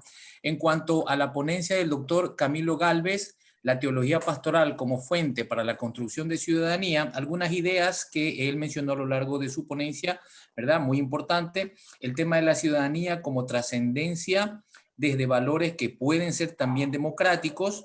Él presentó 2 contextos fundamentales para hablar de una idea de ciudadanía coherente: la familia y la escuela. Nos habló también de teologías prácticas como un ejercicio pastoral, ¿verdad? La praxis como una dimensión fundamental del ser humano, pues lo conduce al actuar. Lo práctico y lo pastoral, que también vienen enriquecidos el uno con el otro, el enriquecimiento de lo pastoral desde los espacios comunicacionales. El formador de pastoral, entonces, es quien aporta forjando el carácter de la persona para fortalecerla. La teología práctica y la teología empírica, un rompimiento entre la sociedad eclesial y la sociedad temporal. Y una idea también que me llama mucho la atención, la construcción de ciudadanía desde el amor al otro, ¿no? O sea, chicos, son ideas que yo tomé, ustedes podrán haber escuchado que ha sido una cuestión magnífica lo que nos mencionó Camilo. Luego tuvimos la intervención del doctor Johan Méndez, cuyo tema fue la universidad como constructora de ciudadanía intercultural y decolonizadora. Él hizo énfasis en el tema de recuperar la visión de los excluidos para construir un mundo donde se considere al otro, donde se considere lo otro. Esta visión entonces trascendería la pedagogía tradicional, pues estaría orientada a una formación mayéutica, ¿verdad? Algunas de las ideas que logré rescatar. Finalmente, el magíster abogado Jimmy Ruiz, cuyo tema fue los derechos humanos como condición de ciudadanía, hizo un recorrido histórico desde el concepto de ciudadanía y democracia, cómo eran los sistemas democráticos, si es que se entendían como sistemas más que democráticos políticos. Luego presentó los fundamentos de los derechos humanos, el derecho natural, el derecho positivo y el derecho histórico, ¿verdad? Para luego terminar haciendo algunas aclaraciones, siempre en el marco de lo legal, sobre el concepto de derechos humanos y ciudadanía y las problemáticas que se presentan a la hora de interpretar, ¿no? Hablaba del derecho objetivo y del derecho subjetivo dentro del territorio ecuatoriano y en relación con otros países del mundo. Bien, tenemos entonces algunas preguntas. Voy leyendo y entiendo que según el orden de las preguntas se fueron haciendo para los respectivos ponentes. La primera pregunta que tuvimos, entiendo que es para Camilo: si el ser humano se encuentra en una encrucijada sobre qué elegir para construir un pensamiento crítico político, desde su punto de vista, ¿qué teología a utilizar sería la ideal? Perfecto, muchas gracias.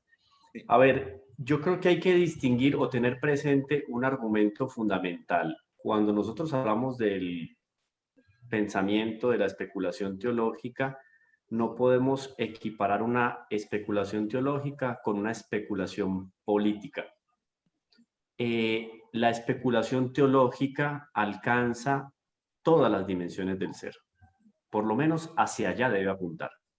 Inteligencia, voluntad y sensibilidad.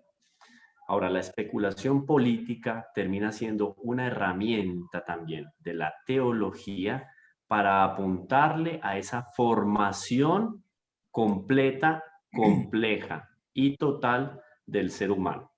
Entonces, cuando nosotros hablamos de algunas perspectivas teológicas, yo creo, es mi punto de vista a partir de algunas lecturas y estudios que he realizado, quizás algunos escritos también coinciden con esto, no es muy adecuado o no es completamente objetivo hablar de diferentes perspectivas teológicas, porque la predicación del Señor está muy clara en el Evangelio, es para la totalidad del ser humano. Y es pensando, como muy bien lo escuchaba yo aquí en una de las ponencias de nuestros panelistas, es pensando en aquella fraternidad universal. Todos caben ahí, independiente de qué, de algún tipo de desarrollo o continuidad económica, social y política. Entonces, hablar sobre una perspectiva o una teología que sea más adecuada para la formación del ser humano en ese sentido crítico dentro de un contexto, yo creo que tenemos que hablar de una totalidad teológica. Por eso a la hora de la exposición yo hablaba o trataba de dejar en claro la importancia de el quehacer con el pensar o con la especulación teológica. Son dos asuntos que tienen que ir muy conectados, porque esa especulación teológica está íntimamente relacionada con la explicitación del anuncio del reino de Dios en los evangelios y en los escritos propios del Nuevo Testamento. Entonces yo diría que debemos de hablar de una teología de la totalidad o de una teología de la fraternidad universal, donde no caemos en un laicismo, ni vamos a aplicarle una inyección de laicismo a la teología, sino que vamos a darle un empuje y una amplitud a la teología para que pueda llegar a la totalidad del ser humano. Repito, inteligencia, voluntad y sensibilidad. Yo creo que eso sería un punto clave para dar respuesta a esta pregunta. Muchísimas gracias, Camilo. En ese orden, una pregunta también que generan para el ponente Johan Méndez. ¿Es posible pasar de la educación ideológica, entre paréntesis, como la que vivimos, a la formación mayéutica? ¿Cómo? Ya. En primer lugar, hay que ciertamente diferenciar qué estamos entendiendo por ideología. Desde que yo tuve la oportunidad de compartir algunas reflexiones y haciendo exégesis de los textos de Freire, realmente entendí que toda educación eminentemente es política en ese sentido, ¿ya? Esto no implica que obviamente asuma, ¿no?, una postura partidista, que estamos hablando en otros términos. Una cosa es lo político en el sentido quizás griego, de asumir esta praxis desde este mismo acto de ciudadanía inclusive, ¿ya? Y entenderlo desde una forma partidista. Son dos formas muy distintas de entender lo político e incluso el elemento ideológico, ¿no?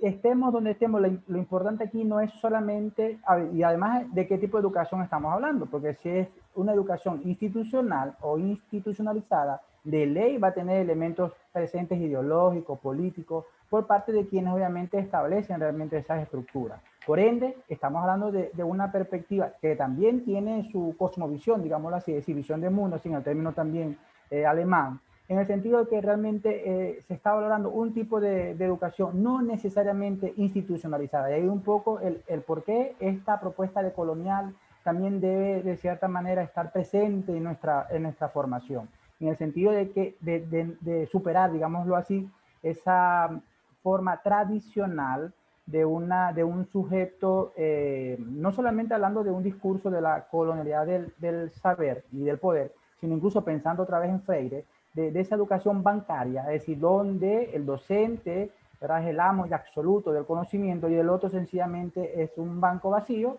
donde se le transfiere el conocimiento, que es un poco, a rasgos generales, quizás esta educación tradicional. Entonces, El cómo, obviamente impulsando, repito, elementos importantes desde esta criticidad, cité un poco ciertamente este concepto socrático, la mayéutica, pero que Freire lo hablará en términos mucho más contemporáneos, desde esta forma dialógica o dialogicidad, como también se reconoce, donde permite una construcción realmente del otro desde la escucha, del otro desde entendimiento, desde el otro como un mero acto hermenéutico, incluso hasta fenomenológico. Es decir, estamos ampliando aquí el concepto de educación de distintas perspectivas, sea a nivel filosófico, a nivel epistemológico, incluso a nivel ontológico, porque desde esa forma es que podemos nosotros impulsar un tipo de educación distinta ya a la que se establece, sobre todo desde esta perspectiva, como muy bien lo cuestiona también Morin, ya, este sociólogo francés, donde obviamente dirá que la educación está totalmente fragmentada y por ende desde esta perspectiva la realidad la vemos de esa forma. Entonces,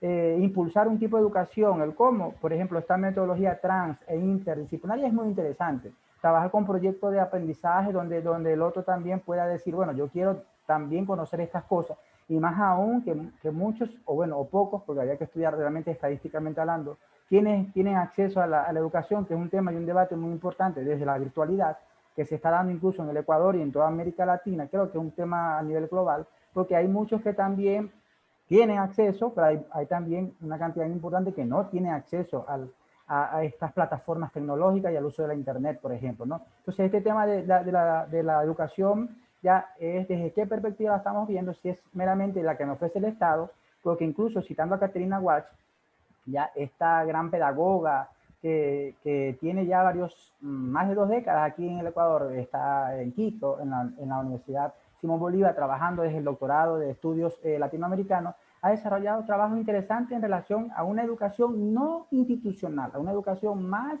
hacia los pueblos, movimientos originarios. Un proyecto bastante interesante. Incluso ella ayudó muchísimo también a que estos aspectos que se consideraron en la Constitución desde una perspectiva de una educación intercultural y plurinacional, se consideraban estos aspectos también de estos movimientos indígenas, como ella lo establece, un trabajo bastante importante desde el antropológico y desde lo sociológico. Entonces el tema obviamente no hay, como dice Jimmy, que debo felicitar igualmente a Camilo, excelentes disertaciones, de verdad. Como dice Jimmy, no hay una receta ni una respuesta única, sí, sencillamente son algunos elementos para la reflexión, sí, para aportar quizás para el debate, ¿no? Y más aún los temas que tocaba Jimmy y Camilo son temas bastante debatibles, ¿no? Porque una cosa es lo que está en el tintero, y con esto cierro, hermosa nuestra Constitución, incluso hasta la Constitución venezolana, creo que también una de las más hermosas, pero eso está en el tintero. De ahí a la praxis, de ahí a la acción, de ahí a la ejecución, es total y absolutamente otra la realidad en la que nos estamos desenvolviendo. Y un poco creo que una de las preguntas va en esa dirección, ¿no? Que un poco es los que están en la garantía de los derechos humanos a raíz no solamente a escala nacional, sino internacional, y realmente quienes la ejercen, esas estructuras de poder, y realmente quienes las ponen en práctica. Y bueno, ahí hay obviamente mucha injusticia en ese sentido. Y gracias por la pregunta. Muchas gracias, Joan, por tu respuesta. Efectivamente, la siguiente pregunta para el magíster Jimmy Ruiz. Un joven que hace incluso una acotación, dice, a ver, la pregunta es cómo equilibrar los derechos humanos a todas las personas a sabiendas que se usan de mal manera, o sea, se usan como una herramienta, y él cita, por ejemplo, en nombre de los derechos humanos, los delincuentes se amparan, ¿verdad?, para solicitar protección, mientras que la víctima es la que menos viene reconocida desde el principio de derechos humanos. Entonces, ¿cómo equilibrar la balanza en ese ámbito? Adelante, Jimmy, gracias. Gracias. Es interesante. Realmente las leyes, inclusive las leyes penales, el Código Penal, el Código Orgánico Integral Penal, donde está establecida los tipos y donde está también establecido el procedimiento para juzgar, y donde justamente se establecen estas variantes que parecerían en algún caso, de hecho no parecerían, lo son. Hay un principio en derecho penal que se llama indubio pro reo, que significa que, por ejemplo, en un problema de interpretación lingüística de una regla, de una norma, siempre la interpretación, si es que llegase a haber una duda, debe ser siempre favorable a la persona que está siendo procesada. De hecho, eso de ahí, al margen de lo que diga nuestra legislación interna, está establecido también en convenios internacionales, la presunción de inocencia. Como tal, yo soy inocente hasta que un juez con pruebas totalmente sustentadas en un procedimiento judicial demuestra y destruye esa presunción. Pero al margen de eso, ya las situaciones muy puntuales en el caso ecuatoriano, todo obedece realmente a los grandes acuerdos legislativos. Las leyes en el Ecuador nacen precisamente en la Asamblea Nacional. La Asamblea Nacional como tal está formada por representantes de los ecuatorianos. En teoría lo que ellos establecen ahí es la manifestación de nuestra voluntad, en teoría. Ahí tiene tal vez que ver algo, o sería muy relevante, por ejemplo, la cuestión de la participación ciudadana, desde todos los aspectos. Somos una sociedad muy acostumbrada a quejarnos de todo, pero a participar muy poco. Por ejemplo, los gobiernos autónomos descentralizados, cuando emiten cierto tipo de ordenanzas, tienen la obligación de socializar y de cumplir con un protocolo de silla vacía. Es decir, que en sus cuerpos legislativos donde crean normas, debe haber, o debería haber al menos un ciudadano. De la misma manera, cuando hay procesos de selección de jueces, de fiscales, de superintendentes, de lo que sea, siempre debe existir la participación ciudadana y cualquier ciudadano está autorizado a, si mañana descubre que determinada persona no cumple requisitos, poder impugnarlo en todo tipo de concurso.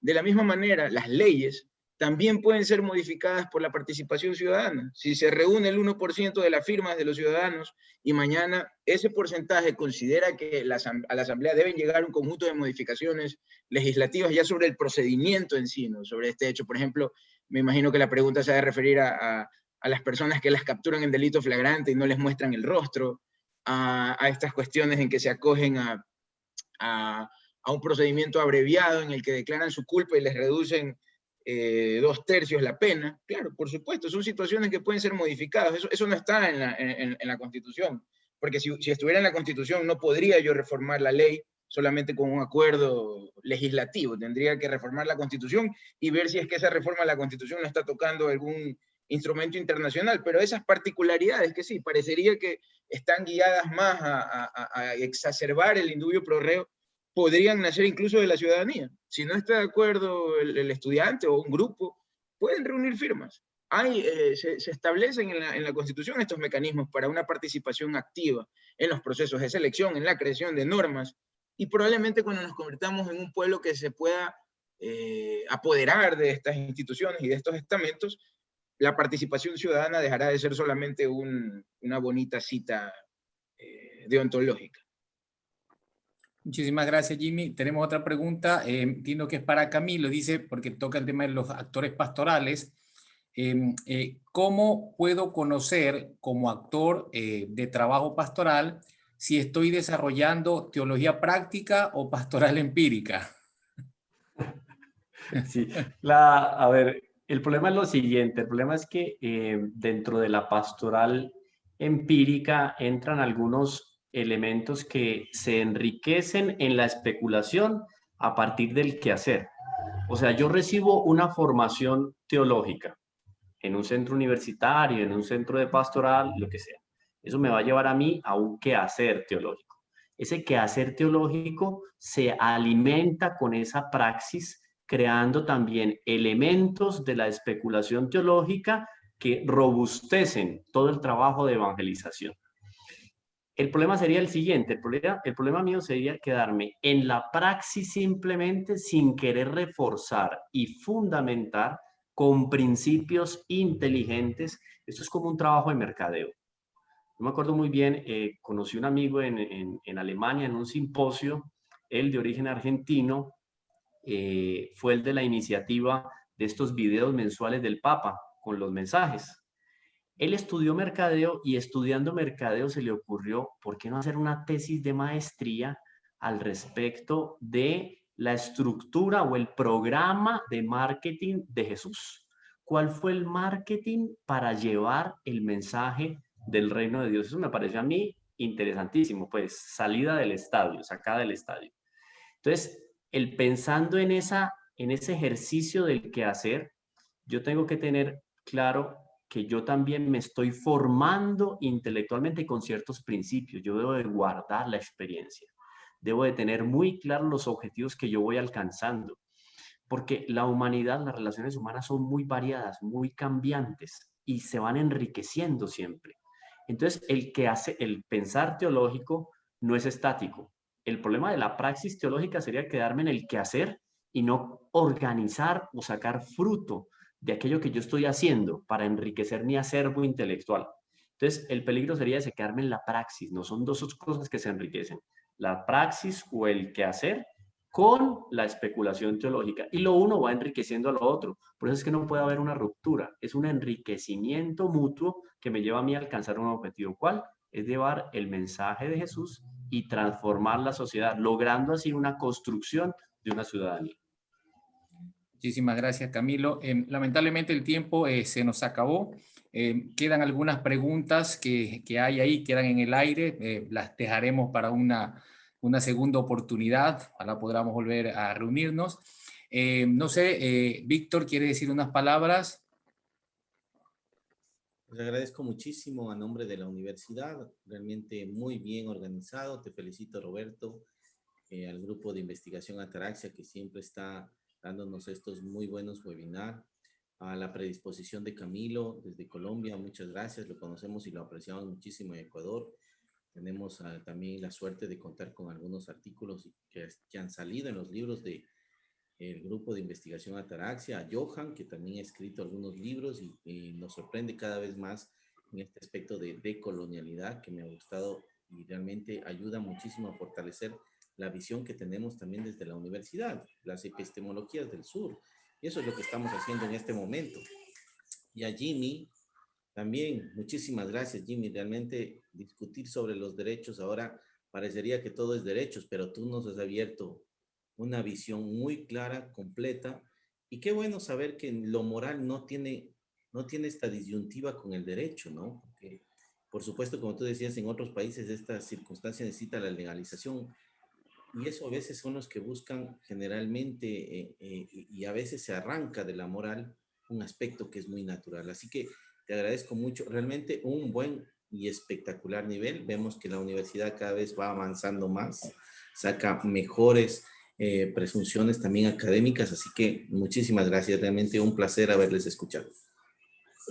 Gracias, Víctor. A ustedes, queridos compañeros y amigos, se les agradece. Yo les agradezco una vez más encarecidamente, y a todos los participantes, a todas aquellas personas que han hecho de este espacio un espacio ameno, académico, de comunicación y de intercambio de saberes. Muchas gracias, compañeros, y será hasta un siguiente momento. Un saludo para todos. Muchas gracias a ustedes. Hasta luego. Gracias. Gracias. Gracias. Buenas noches. Jimmy, Camilo. Gracias. Chao. Que estén bien.